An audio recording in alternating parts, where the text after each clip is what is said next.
रोज़न में गज़ल पेश खिदमत है।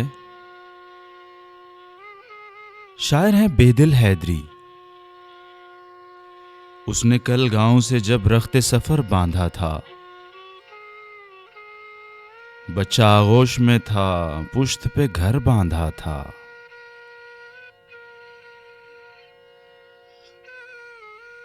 उंगलियों पर भी नचाया है समुंदर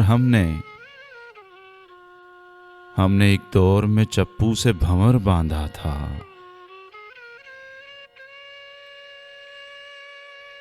ये जो लोगों को अब आवाज से पहचानता है, इसकी माँ ने इसे तावीज़े नजर बांधा था।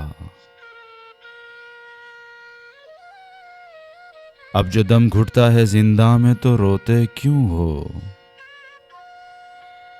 तुम्ही लोगों ने तो दीवार से दर बांधा था।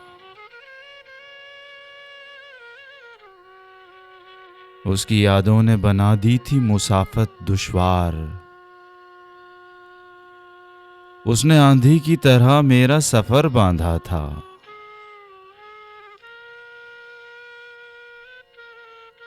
जंग को जीत के जिस वक्त मैं लौटा बैदल, उसने सेहरा ही किसी और के सर बांधा था। उसने कल गांव से जब रख्ते सफर बांधा था, बच्चा आगोश में था, पुश्त पे घर बांधा था।